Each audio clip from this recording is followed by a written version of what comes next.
Glórias a Deus. Aleluia, Jesus.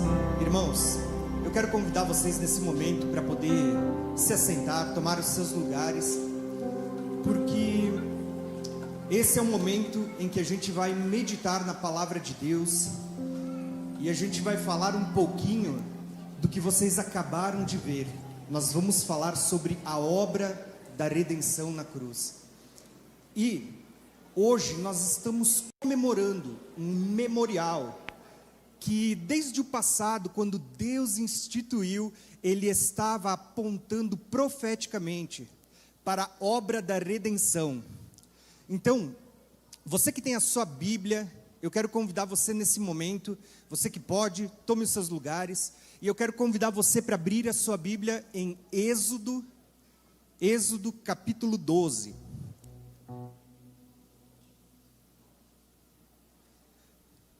Quem tiver a sua Bíblia vai abrindo ela, quem tem ela num aplicativo, no celular, vai ligando a sua Bíblia, né? E hoje eu quero trazer uma meditação na palavra de Deus, juntamente com vocês.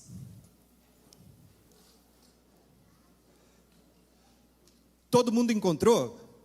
Amém? Eu acho que não. Quem encontrou diz amém aí, irmãos. Amém? Então vamos ler. A passagem em questão que eu quero ler com vocês hoje, sobre a Páscoa, ela está lá no segundo livro da Bíblia, Êxodo, porque a origem da Páscoa, ela está lá na saída do Egito. Então, olha só o que esse texto vai dizer para nós. Êxodo capítulo 12,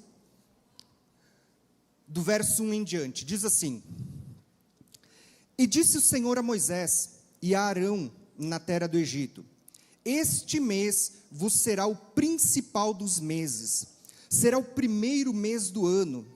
Falai a toda a congregação de Israel, dizendo: Aos 10 deste mês, cada um tomará para si um cordeiro, segundo a casa dos pais, um cordeiro para cada família. Mas se a família for pequena, para um cordeiro, então convidará o seu vizinho mais próximo, conforme o número de almas, conforme o que cada um puder comer.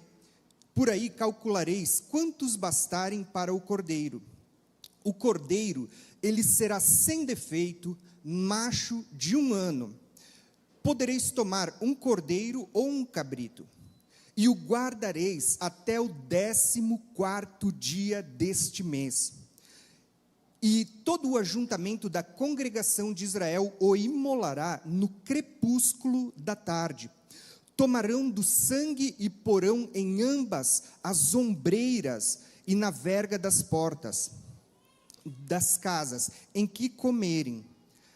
Naquela noite comerão a carne assada no fogo, e pães asmos e ervas amargas o comerão.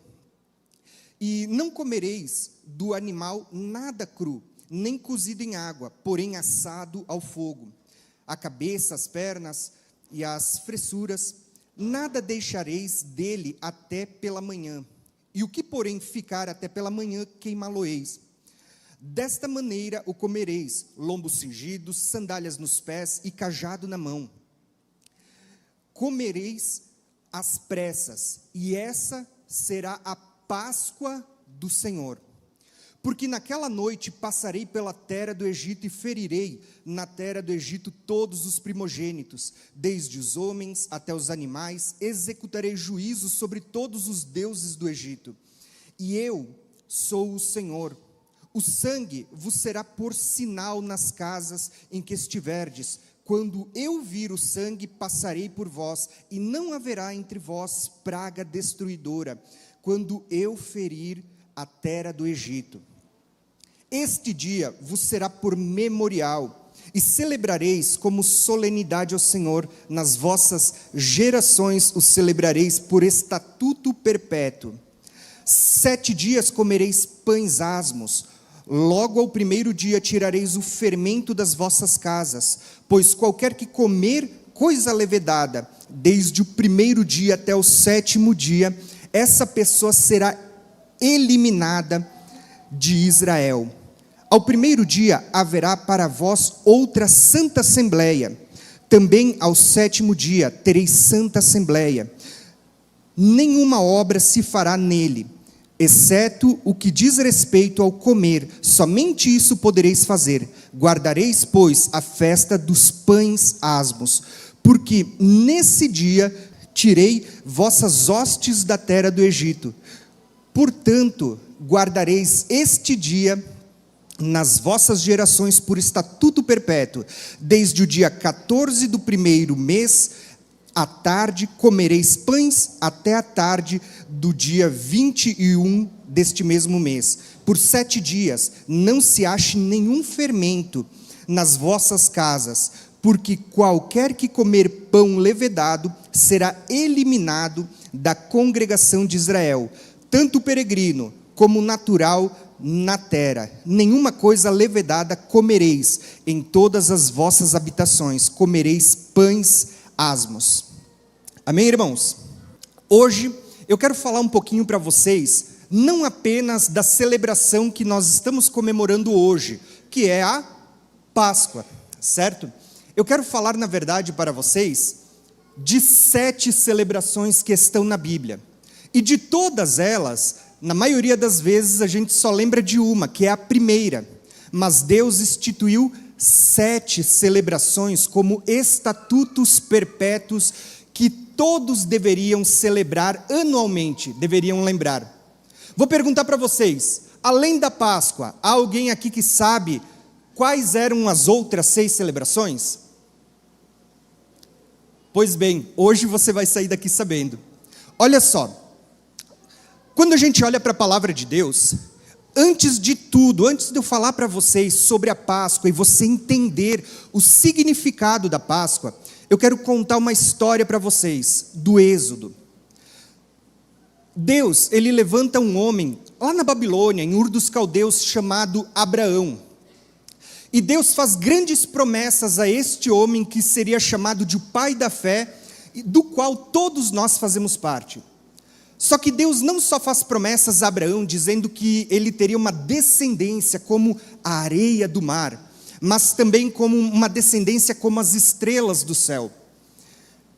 Deus também promete a Abraão que em Abraão seriam benditas todas as nações da terra. Isso inclui eu e você.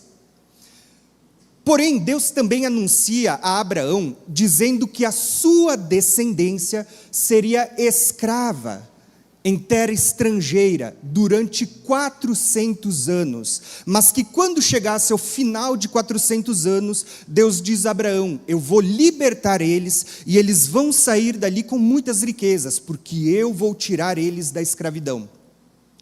Irmãos, uma das coisas que vocês vão perceber hoje, e na palavra de Deus, sempre que vocês lerem, é que a Bíblia, ela trabalha sempre com sombras e realidades. Deus, ele veio anunciando por meio de diversas figuras o que ele ia cumprir através de Cristo. Então, é muito comum nas Escrituras você olhar para as histórias e você perceber que todas as histórias estavam apontando para o que Cristo iria cumprir. Não é diferente para o que a gente está falando hoje, porque quando a gente olha para a história de Abraão, Abraão gerou Isaac, Isaac gerou a Jacó, Jacó gerou a 12 filhos, a 12 tribos, dentre os quais um deles, que era José, é vendido pelos irmãos e vai para a terra estrangeira, o Egito. De repente, José, ele se manifesta aos seus irmãos, ele traz toda a família, e agora cerca de 70 pessoas vão para o Egito. E lá, eles são cuidados pelo faraó, por José, porém, José morre, Jacó morre, o faraó morre, e se levanta outro faraó, que não conhecia a Deus. O que aconteceu? Eles se tornaram escravos, e começa a se cumprir o que Deus anunciou a Abraão, dizendo que eles seriam escravos em terra estrangeira. Porém, a grande questão é que Deus, quando se cumpre os 400 anos, Deus vai levantar um libertador. E aqui nós vamos ter um alinhamento de várias figuras que vão apontar para Cristo. Deus levanta um homem chamado Moisés como figura de libertador, para tirar um povo que era escravo.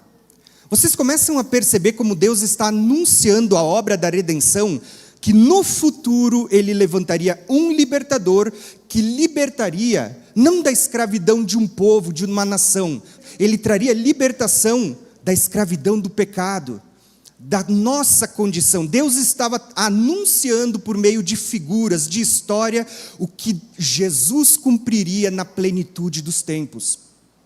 Então, quando a gente olha para toda essa linha da história, tudo que está sendo revelado, chega o tempo determinado. E agora Deus vai levantar um homem chamado Moisés. Deus vai ungir ele com poder, ele vai fazer sinais, ele vai fazer diversas pragas no Egito, segundo a orientação e o mover de Deus naquele tempo. Mas quando chega na 10ª praga, e aqui é que nós vamos começar a entender a história da Páscoa, quando chega na 10ª praga, antes de Deus tirar o povo da escravidão, antes de Deus proclamar libertação para um povo que era escravo no Egito, Deus, ele vai dar um memorial, algo que anunciava o que a gente ilustrou hoje aqui por meio desse teatro. Deus vai dar um memorial que deveria ser celebrado todos os anos como um estatuto perpétuo. Deus vai instituir a Páscoa. Ele vai dizer o seguinte, que Moisés e todo o povo deveria pegar um cordeiro, que fosse macho, de 1 ano e sem defeitos. Olha aqui todas as figuras apontando para Cristo, sem defeito. E esse cordeiro deveria ser imolado, o seu sangue deveria ser vertido e passado nos umbrais das portas. E quando Deus passasse para trazer libertação, aonde ele visse a marca do sangue, aquela casa seria poupada, porque isso seria por sinal. Então, nesse momento, nós vamos ver que acontece a passagem.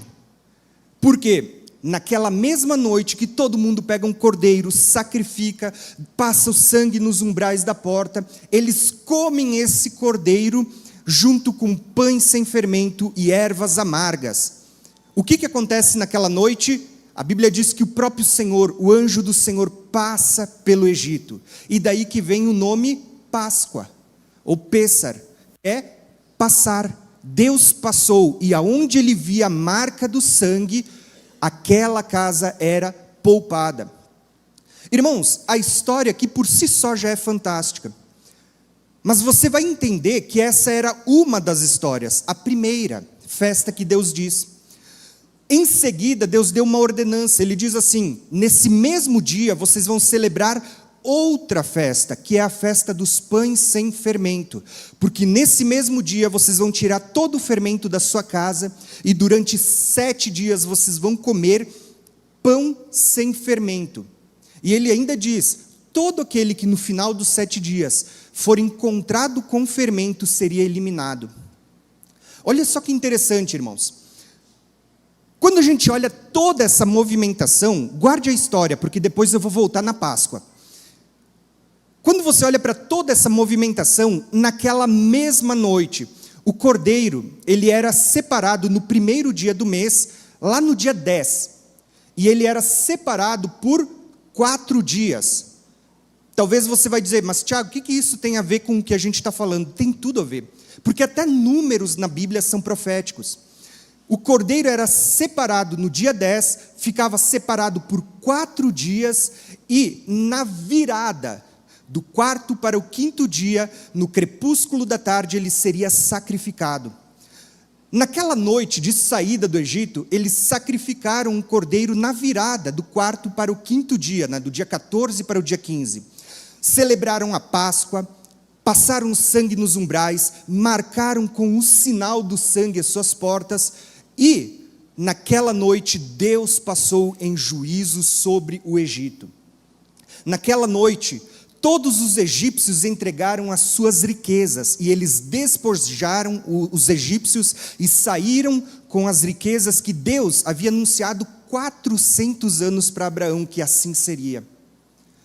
A história acabou por aqui? Não, porque a Bíblia vai dizer assim, que eles saíram do Egito, eles vão atravessar o Mar Vermelho, como vocês conhecem, eles vão entrar em direção ao deserto, e nessa caminhada, vocês vão ler diversas histórias, como por exemplo, Deus, ele começa a alimentar o povo com maná, porque acabou o pão, o povo começa a murmurar, Deus manda maná do céu. O povo sente sede, Deus faz sair água da rocha e sustenta o povo com milagres. Você vai olhar para muitas histórias, o povo encontra os amalequitas, Deus peleja através de Moisés, através de Josué, através de todo o povo e dá vitória aos amalequitas. Porém, 50 dias depois deles terem celebrado a Páscoa, saído do Egito, aonde que esse povo chegou? No Monte Sinai. E prestem atenção, irmãos, porque para quem já está aqui há mais tempo na igreja, todos esses números deveriam ser familiares a você, porque 50 dias aponta para o quê, irmãos? Pentecostes. Para quem está chegando na igreja, para quem é visitante, eu vou dizer para vocês vão aprender muitas coisas, tá? Talvez novidade, mas vocês vão entender que a Bíblia não fala apenas de uma festa, mas de 7 festas, e que as 7 estão apontando para a obra de Cristo. Uma delas você viu hoje, mas a obra não terminou por ali. Então, 50 dias depois, eles chegam no Monte Sinai. Na verdade, 47 dias depois, Deus vai falar com Moisés e vai dizer para Moisés, Moisés, consagra o povo hoje e amanhã, porque depois, ao 3º dia, eu vou descer sobre o Monte Sinai. E é isso que acontece. Quando se completou 50 dias, o próprio Deus desceu sobre o Monte Sinai, e aquele monte fumegava. A Bíblia diz assim que saíam deles raios, relâmpagos, havia nuvens e colunas de fogo saindo daquele monte, e Deus falava, a voz era como de trombeta, como de relâmpago, e naquele evento, a Bíblia vai dizer que o povo não estava preparado para aquele momento, e o povo temeu, e o povo disse, Deus, usa Moisés, fala com Moisés e a gente fica aqui no cantinho. Só que ali no Monte Sinai, Deus vai selar aquilo que nós vamos chamar de a primeira aliança. A primeira aliança foi selada no Sinai. Moisés, ele sobe até a presença de Deus, Deus dá todos os estatutos de uma aliança, e a primeira aliança foi selada no Sinai. Você sabe o que é uma aliança? Isso aqui, ó, é um casamento. Deus estava desposando o povo no Sinai, Deus estava casando com o povo. Não é por nada que quando você olha para a nova aliança, a igreja vai ser chamada de a noiva do Cordeiro. Por quê? Porque a aliança fala de casamento. Então, lá no Sinai, Deus estava selando a primeira aliança. Moisés sacrifica um bezerro no Monte Sinai, ele asperge o sangue sobre o povo, e ele fala uma palavra que você que participa da ceia, todo mês você vai conectar. Moisés diz assim, ó, este é o sangue da aliança. Quem que vai falar as mesmas palavras agora na nova aliança? Jesus. Ele não diz isso para nós, este é o sangue da nova aliança. Então, você vai começar a perceber que toda a história do Êxodo, ela estava apontando para a obra da redenção que o próprio Jesus faria. Só que a diferença é, vocês vão perceber que a primeira aliança, ela teve muitos problemas. Por quê? A lei de Deus, que deveria ter ido parar no coração das pessoas, do povo que Deus libertou, por causa da dureza, da incredulidade, da dura cerviz, a lei foi parar em 2 tábuas de pedra. E lá no Sinai, quando Moisés desce do Monte Sinai após ter selado a primeira aliança, vocês vão ver que houve uma rebelião e cerca de 3.000 pessoas foram mortas. Talvez vocês vão olhar para isso e para quem não está tão acostumado com a leitura bíblica ainda não vai entender. Mas fica ligado nisso porque você vai ver que tudo isso aconteceu também na nova aliança. Só que ao contrário. Agora em Cristo vocês vão ver a realidade de todas essas coisas se cumprindo. Então, Até aqui, nós vimos a saída do Êxodo, do Egito. Você vai ver que eles chegaram ao Monte Sinai 50 dias depois. Ali é celebrado o primeiro Pentecostes no Monte Sinai, quando é selada a primeira aliança. A lei vai parar em 2 tábuas de pedra. E cerca de 3.000 pessoas são mortas. Nesse momento, Deus ele vai instituir também algumas festas. Deus ele vai dizer para Moisés que ele deveria guardar 3 santas convocações. E olha que interessante, irmãos. Deus vai dizer para Moisés assim, que eles deveriam observar sempre, como um estatuto perpétuo, todos os anos, 3 santas convocações.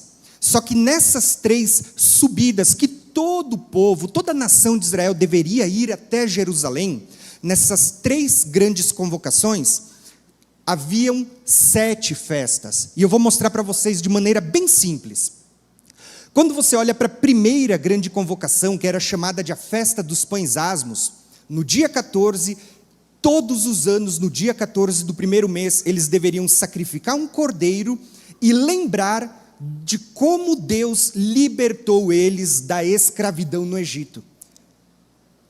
No mesmo dia, eles começavam a recordar a segunda festa, Pães Asmos, a tirada do fermento. No próximo dia, que seria o primeiro dia da semana, e olha só como é interessante, porque aqui você vai começar a conectar com a ressurreição de Jesus. No primeiro dia da semana, eles deveriam comemorar uma terceira festa, chamada Festa das Primícias. Mas as 3 festas faziam parte da primeira convocação, no primeiro mês. Gravem essas 3 festas, eu vou repetir depois para vocês. Para quem não gravar, não tem problema, a gente vai repetir. Eram essas 3 festas na primeira convocação: Páscoa, pães sem fermentos, ou pães ázimos, e primícias. 3 festas. Quando a gente fala da Páscoa, a Páscoa aponta para Cristo, não aponta? Então vocês vão perceber que todas as festas estavam de uma forma apontando para Cristo. Não só a Páscoa, mas as 7 festas. Só que, a partir dali, eles começavam a contar 7 semanas e mais um dia, que dava 50. No dia 50, todo o povo deveria voltar até o templo e sacrificar outro animal, porque no dia 50 eles comemoravam o que era chamado de Festa das Ceifas, Festa das Primícias, ou Festa das Semanas, 50 dias depois, que a gente chama de o Pentecostes. Por que penta? 50, Pentecostes. Então, aqui estavam as primeiras festas. Eram 2 convocações, 4 festas. Só que olha que interessante, irmãos. Essa festa era uma festa que marcava o início das colheitas. O início das colheitas. Só que depois disso havia um intervalo de 4 meses, até chegar próximo ao 7º mês ou final do ano. Isso também apontava para coisas proféticas. E aí vinham as últimas festas. Só que olha o que é interessante, irmãos. Deus havia tirado o povo do Egito, eles ainda nem tinham entrado na terra prometida, e Deus já estava dando as leis das festas que eles deveriam guardar. As primeiras festas estão ligadas à libertação do Egito, era um memorial. Eles iam lembrar que Deus libertou do Egito. As últimas festas estavam associadas à entrada na terra prometida, à entrada no descanso. Por que isso é profético, irmãos? Porque eu acho que pela imagem vocês vão começar a ver, as primeiras festas apontavam para a primeira vinda de Cristo. O Cordeiro que seria morto, que tiraria o pecado do mundo. Mas as últimas festas que falam da entrada na terra prometida, elas vão apontar para a segunda vinda de Cristo. E eu não sei se tem gente nova, talvez, hoje na igreja, mas eu vou dizer para vocês, a Bíblia ela anuncia não só que Cristo viria uma vez, como diz o autor de Hebreus, para tirar o pecado, para morrer por nós. A Bíblia falava que na primeira vinda Cristo viria para ser o nosso substituto, morrer em nosso lugar, para nos resgatar. Mas a mesma Bíblia, ela vai dizer para nós assim, que ele virá uma segunda vez, não mais para tirar o pecado, mas para trazer a salvação àqueles que o aguardam. A Bíblia fala de duas vindas, irmãos. A primeira, ela estava tipificada lá no Êxodo, na libertação. A segunda, ela está tipificada apontando para a entrada na terra prometida. Então, irmãos, se você entender essas festas, você vai ver que sobrou 3 festas, que era a última convocação. Elas aconteciam em sequência. No 7º mês, no dia 1º começava toque de trombetas, no dia 10, expiação, no dia 15 era festa das cabanas, festa dos tabernáculos. Bom, se você entendeu isso, eu quero apresentar para vocês uma coisa bem simples: sombras e realidades. E eu acho que aqui você já está entendendo. O que eram sombras e realidades, irmãos? Você já olhou quando você passa caminhando embaixo de um poste e você vê a sua sombra se projetando no chão? Quando você olha para aquela sombra no chão, você vê que ela te dá uma imagem. Ela não é perfeita, ela não revela a cor, ela não revela os detalhes, a idade, mas ela te dá um apontamento que vai te dar um vislumbre, ela vai te dar detalhes que vão te fazer entender um pouquinho do que está para acontecer, ou do que está sendo revelado. Quando você olha para as histórias da primeira aliança, e as coisas que Deus veio fazendo, os personagens e tudo mais, elas eram sombras, que apontavam para a realidade que Deus iria cumprir na plenitude dos tempos, quando Cristo se manifestasse. E aí, eu vou mostrar uma coisa para vocês. Volto a dizer, se você está chegando na igreja, hoje você vai conhecer muitas coisas que durante o ano a gente não celebra, mas Deus deixou como estatutos apontando para a obra de Cristo para nós, nas nossas vidas.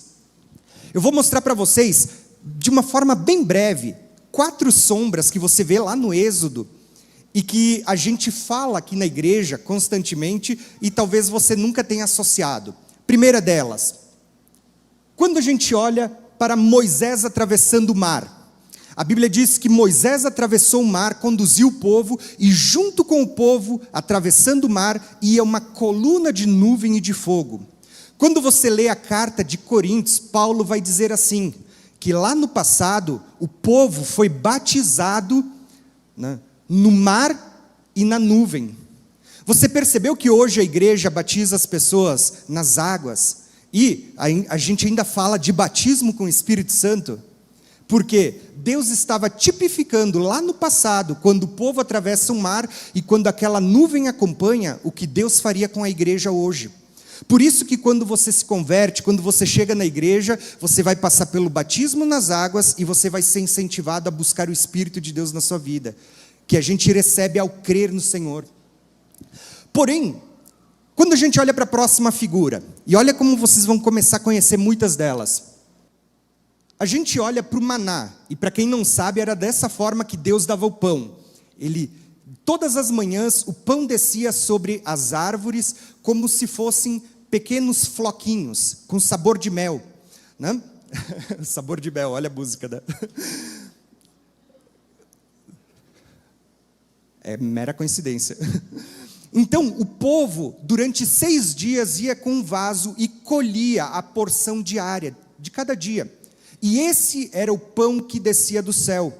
Quando Jesus vem e se manifesta, você vai ver que Jesus vai dizer para o povo o seguinte: os vossos pais comeram o maná que descia do céu e morreram. Mas ele diz: eu sou o pão vivo que desceu do céu. Todo aquele que comer de mim, ele diz, tem a vida eterna. Vocês percebem que todas as figuras que você vai encontrar no Êxodo estavam apontando para Cristo? Olhem a próxima figura. Quando a gente olha para a água, lembra que eu falei que o povo sentiu sede e Deus fazia com que a água saísse da rocha?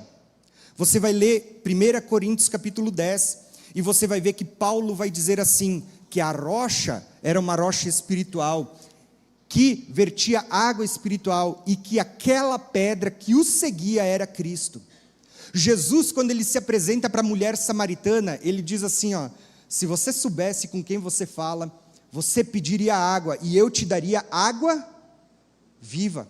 Vocês percebem que todas as figuras estavam apontando para Cristo? Última figura, só para vocês entenderem o que é sombra e realidade. A sombra é o que Deus mostrou, a realidade é o que se cumpre em Cristo. Lá no deserto, o povo murmurava contra Deus, mesmo Deus fazendo sair água da rocha, fazendo vir codornizes, sustentando o povo, pelejando essas batalhas, ainda assim o povo murmurava. E numa dessas rebeliões, a Bíblia diz assim que muitas serpentes começaram a picar o povo, e eles começaram a morrer. Nesse momento eles clamam a Moisés, e Deus diz para Moisés: levanta uma serpente de bronze, porque todo aquele que olhar para essa serpente de bronze, ele vai viver. Aí, toda Santa Ceia, irmãos, vamos lá, gente, eu acho que vocês conhecem. Toda Santa Ceia, antes de cear, de pegar o pão, de pegar o cálice, a gente repete as palavras que Deus disse a Nicodemos, que Jesus diz a Nicodemos. Quais são as palavras?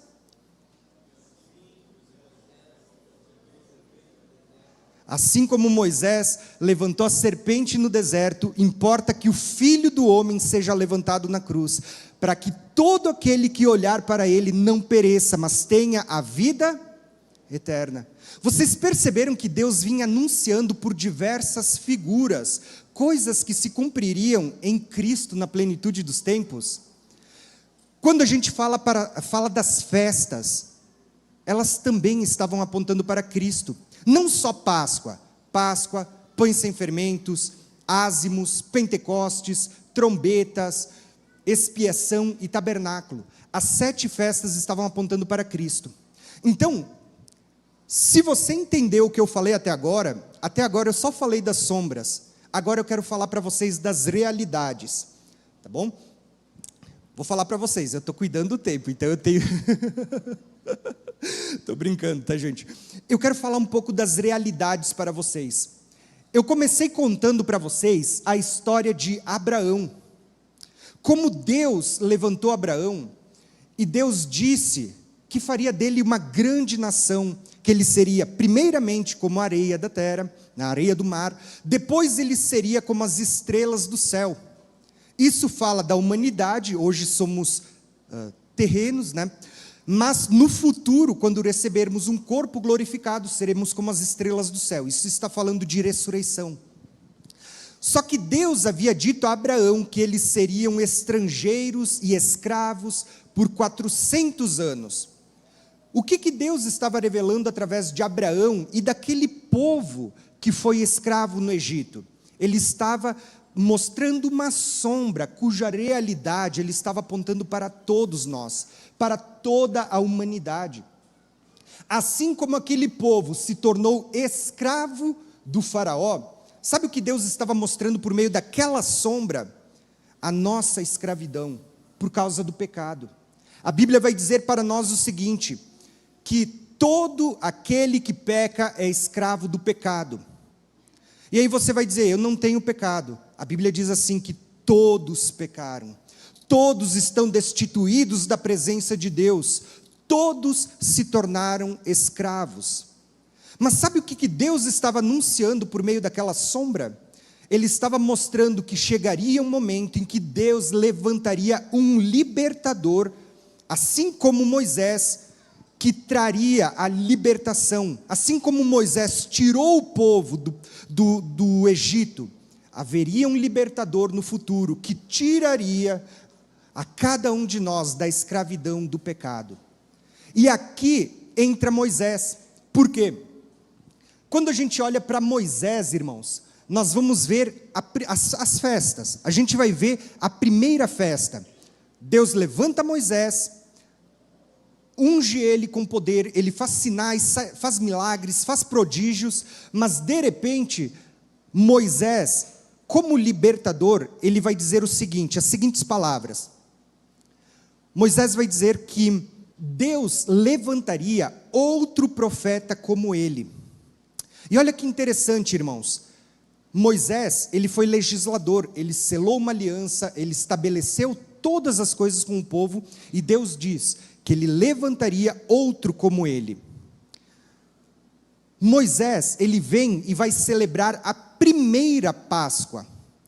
Vai fazer com que o povo comece a tirar o fermento das suas casas. Vai conduzir o povo até o Sinai, onde vai selar a primeira aliança. Quando Cristo vem, vocês perceberam que Cristo vai cumprir as mesmas festas? Eu vou mostrar para vocês o seguinte, só para vocês entenderem. Olha só que interessante. Quando Moisés celebra a Páscoa, vocês lembram de todas as coisas que eu contei para vocês? Deus diz para Moisés que ele deveria separar um cordeiro, que fosse de 1 ano, sem defeito. Esse cordeiro deveria ser separado no dia 10, guardado até o dia 14, e na virada do dia 14, ou seja, do 4º dia, para o 5º ele seria sacrificado. E o seu sangue seria o sinal de que aquela pessoa estava livre do juízo de Deus. Irmãos, tudo isso vai se cumprir em Cristo. Por quê?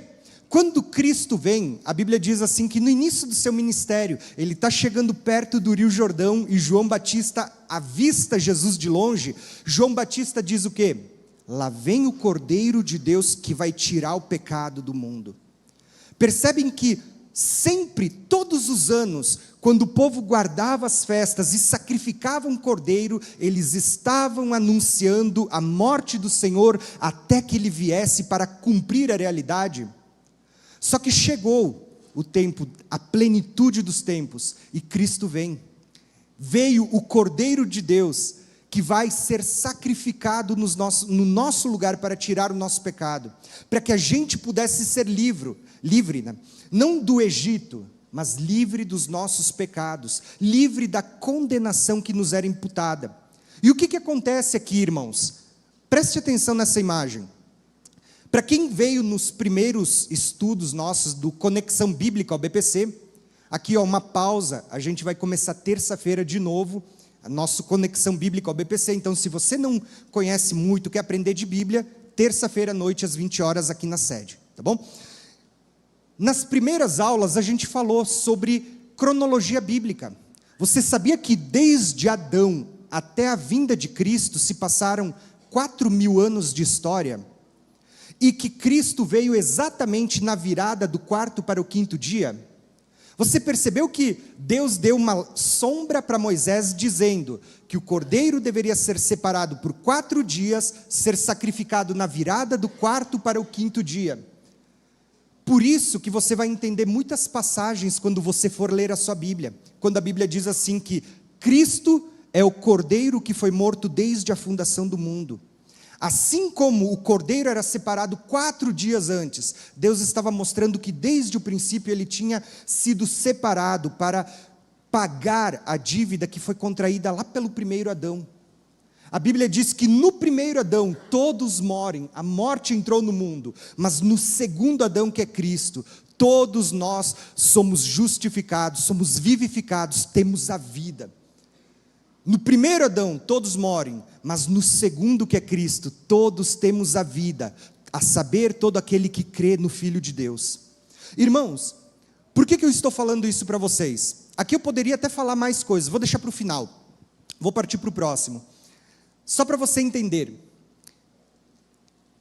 e eu quero que vocês prestem atenção agora. Lá no Êxodo, quando o povo vai ser liberto da escravidão, é celebrada a primeira Páscoa, que marca a libertação, a saída do Egito. Isso era uma sombra que aponta para nós. Cristo veio, ele morreu na cruz. Cristo vai ser chamado por Paulo, lá em 1 Coríntios 10, de o nosso Cordeiro Pascual. Cristo ele vai ser chamado de o nosso Cordeiro Pascual. Quando Cristo vem, ele vem com um objetivo, e preste atenção, no mesmo dia da Páscoa, enquanto as pessoas estavam sacrificando um cordeiro lá dentro da cidade, do lado de fora o nosso cordeiro estava sendo sacrificado, no mesmo dia. No mesmo dia que eles celebravam a tirada do fermento das suas casas, Jesus estava tirando o fermento do pecado do mundo. Agora, vem a terceira festa desse ciclo de 7. Vem primícias, que é essa festa aqui. O que era primícias? talvez você não entenda, eu vou explicar para você. No dia 14, eles celebravam a Páscoa, matavam um cordeiro, durante 7 dias eles não comiam pão com fermento, mas depois do sábado, ou seja, o primeiro dia da semana, que hoje nós aqui chamamos de domingo, mas era o primeiro dia da semana, eles pegavam e eles iam até suas plantações e eles abraçavam um feixe de trigo. Eles olhavam aquele que estava amadurecendo primeiro, eles abraçavam um feixe de trigo, eles levavam até o sacerdote, aonde foi sacrificado o cordeiro, e aquele feixe, o sacerdote, ele ia fazer isso aqui, ó, ele ia mover diante da presença de Deus. E quando ele movia aquele feixe de trigo diante de Deus, isso estava simbolizando que todo o restante da plantação, que ainda nem estava pronta para a colheita, mas que seria colhida no futuro, seria santificada. Por meio daquele feixe de trigo que foi tornado santo ao Senhor, foi consagrado ao Senhor, todo o restante da plantação seria santa. Vocês estão entendendo isso, irmãos? Por quê?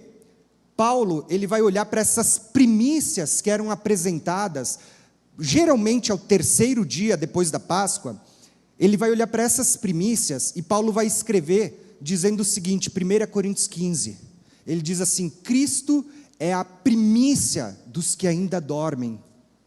Cristo, ele vai ser chamado de a primícia. O que era a primícia? Era esse feixe que era consagrado ao Senhor. Por meio desse feixe, o restante da plantação que seria colhida no futuro, era santa. Você está entendendo isso, irmãos?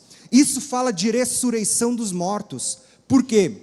Talvez muitas pessoas não saibam, mas a bendita esperança de todo cristão é de que nós vamos viver eternamente. Jesus está prometendo a vida eterna. E aí muitas pessoas questionam, mas e aqueles que morrem? A Bíblia está falando de ressurreição. Você vai reviver. Quando? Na segunda vinda de Cristo. Então, a Bíblia diz assim que Cristo foi o primeiro a ressuscitar. Ele é a primícia, o primeiro, o primogênito dentre os mortos.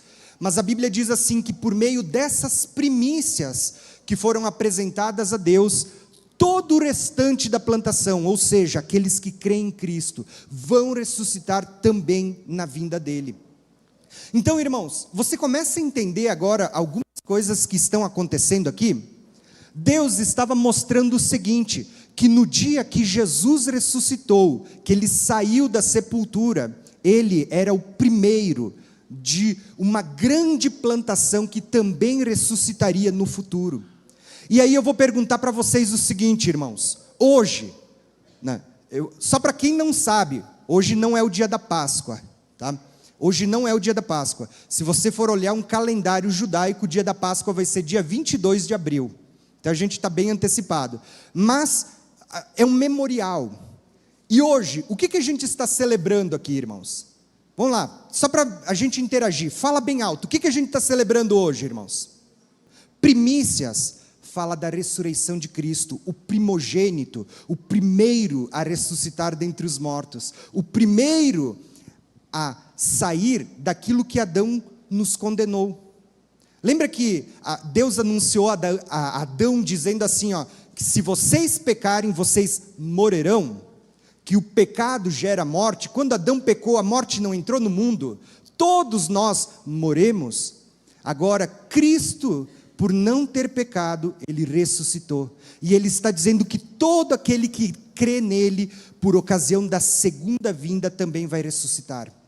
Então, irmãos, se você entendeu, eu queria que você pelo menos guardasse isso. Daqui para frente, eu quero falar bem rápido para a gente encerrar a pregação. Mas eu queria que você gravasse essa mensagem.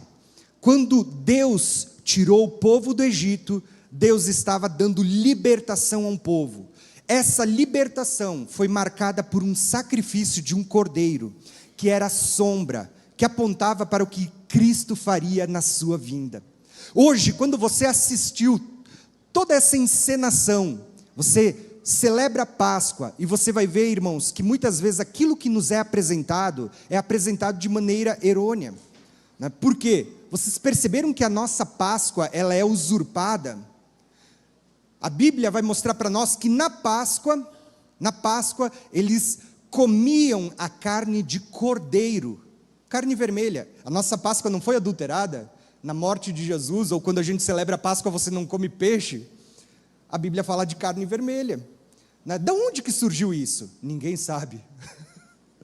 Mas o que é isso, irmãos? A Bíblia, você vai perceber que muitas vezes as pessoas, por não conhecerem a sua Bíblia, acabam crendo em coisas que não estão na Bíblia.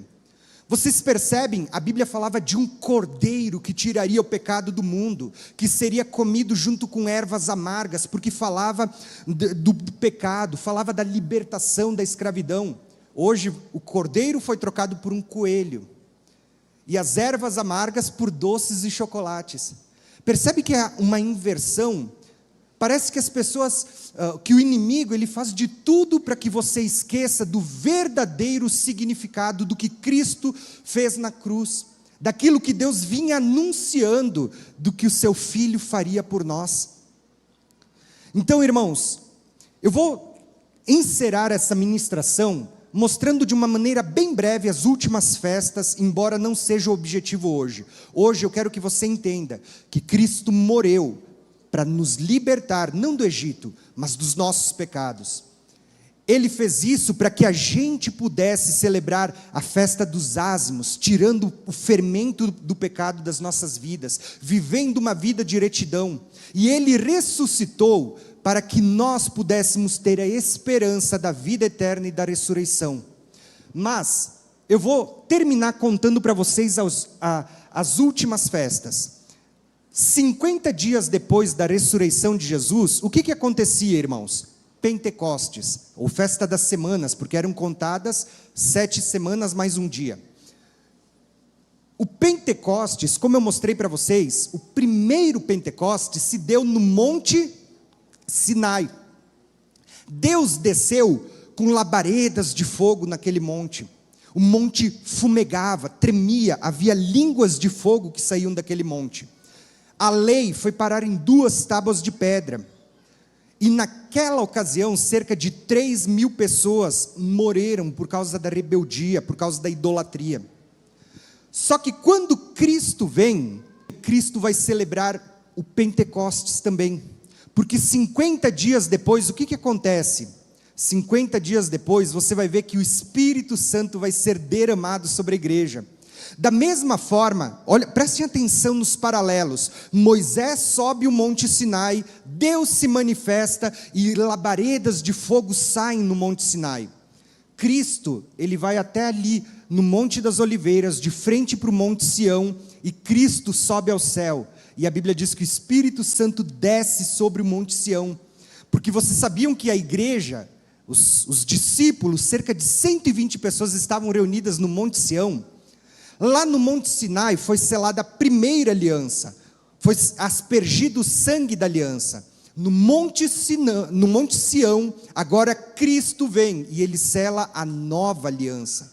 Não só selou a nova aliança, como a Bíblia vai dizer para nós, que ali no Monte Sião, a lei não foi parar em 2 tábuas de pedra, mas é derramado o Espírito de Deus sobre nós, e a lei vai parar na mente e no coração. Percebem as diferenças? Lá no Monte Sinai, a Bíblia diz que 3.000 pessoas morreram. No Monte Sião, quando é derramado o Espírito Santo, a Bíblia diz que 3.000 pessoas se convertem e são salvas. Quando você olha para a palavra de Deus, você vai ver que Moisés, ele foi um libertador, um legislador. Ele trouxe a libertação, selou uma aliança. Quando Cristo vem, Ele vai fazer todas as mesmas coisas. Ele vai libertar do pecado. Ele vai nos conduzir até o Monte Sião, o Pentecostes. Vai selar uma nova aliança. Vai instituir uma lei que ninguém precisa ensinar, porque o Espírito de Deus é colocado em nós. E agora, pessoas começam a se converter. Só que a partir de Pentecostes, você tinha 4 meses, pelo menos, que apontavam até chegar nas últimas festas. E aqui eu quero encerrar, irmãos, tá? Haviam 4 meses de intervalo até as últimas festas, que só seriam comemoradas na entrada da Terra Prometida. O que isso está apontando, irmãos? Num outro momento, a gente vai abordar esse assunto no nosso Conexão Bíblica ao BPC, nas terças-feiras à noite, a gente vai falar sobre esse assunto também no decorrer desse ano.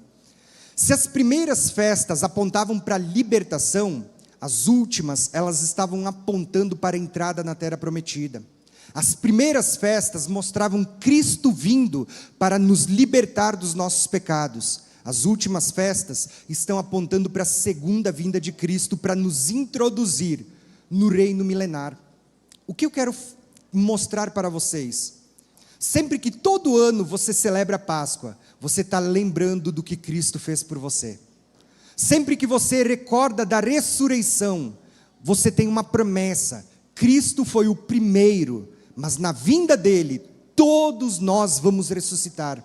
O que eu quero que você entenda é que todas as coisas estavam apontando para Cristo. Deus sempre trabalhou com sombras e realidades, e nessas sombras, essas festas que a gente comemora, elas estão apontando para a obra da redenção, para a obra da primeira vinda de Cristo, para a morte, para a ressurreição, para o derramar do Espírito Santo, para que a gente possa frutificar, mas também são uma promessa de que Cristo em breve vai voltar. Então, irmãos, quero te convidar para você se colocar de pé.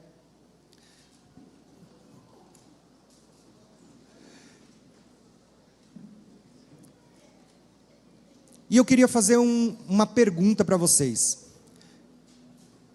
Quem está aqui na igreja pela primeira vez? Ergue a mão.